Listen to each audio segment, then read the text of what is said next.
Hello everyone, welcome back to What's the Fluff. This is episode 4, and this is about Dorothy Eadys. In 1904, London, a girl is born named Dorothy Eadys. She's born to a middle-class family, and at 3 years old, she falls down the stairs and was pronounced dead by a visiting doctor. They leave her in her room and talk downstairs. After several hours, parents heard a noise upstairs, and they find her playing in her room like nothing happened. But yet, she developed a strange accent and started having dreams. And over the next few days, she imagined a big building with huge columns and a garden. She kept telling her parents that she wanted to go home. And one day, they had a family day at the London History Museum. And that's when they came across the Egyptian exhibit. She threw herself at the feet of the statue she recognized. She yelled at people who wore shoes in the presence of the gods, saying, "These are my people." At the age of 6, she started learning hieroglyphics. She even recognized familiar images in a book about Egypt. At the age of 10, she spent all her free time at the museum and learning hieroglyphics with a very respected scientist.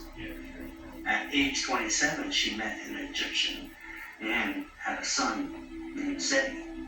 She had a vision of Hora, the spirit of Seti I. And over time, she had more visions, and she filled up 70 pages of hieroglyphs explaining her life, her past life as a priestess, how she was a daughter of a soldier of the first reign of Seti I. Her name, of her previous life, was called Ventress. Her mother was a vegetable seller, and at the age of 3, she witnessed her mother die. Her father sent her to the temple, the Colonial Sultan temple. He couldn't take care of her, and they raised her to be a saint. And at 12 years old, she was given a choice in her previous life. She took her vows.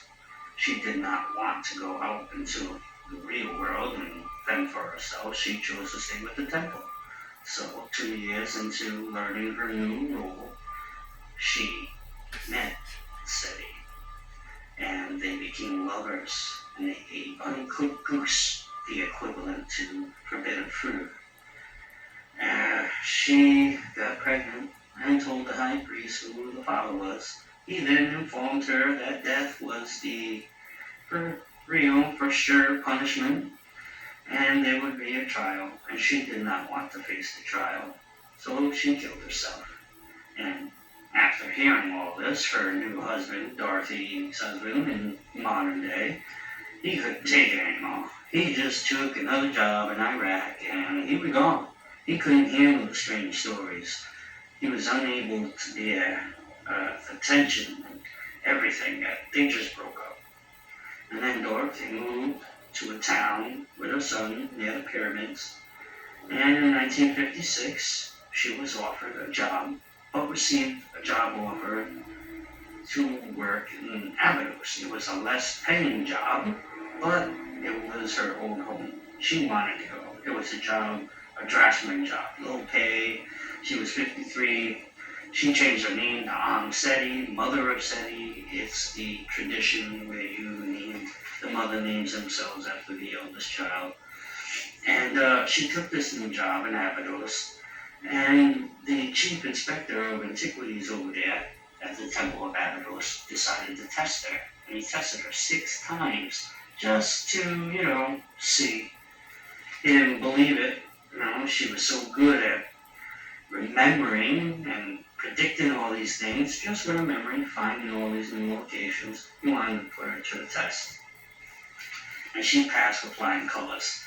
All she had was a torch, and she knew every room in the dark with nothing but torchlight.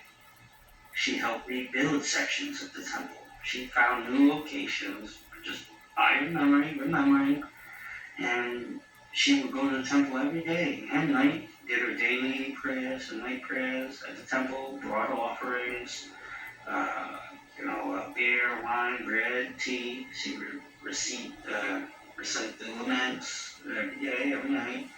And on the birthday of Osiris and Isis, she would bring the offerings of beer, wine, bread, and tea, again, more.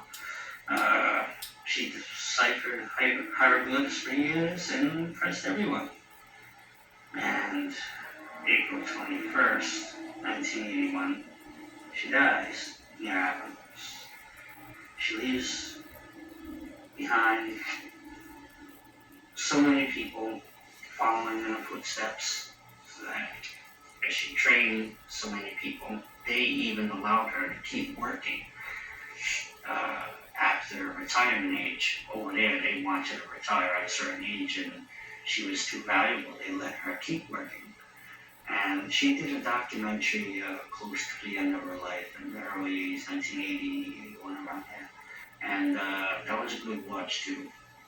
A lot of good information in there. There's so much to cover that I just didn't cover here, but it's I'm hoping these videos would spark your imagination a little bit so you can just go and look. Thank you for your time, everyone, and let us know what else you would like to see or hear on What's the Fluff. Leave your comments below. Thank you.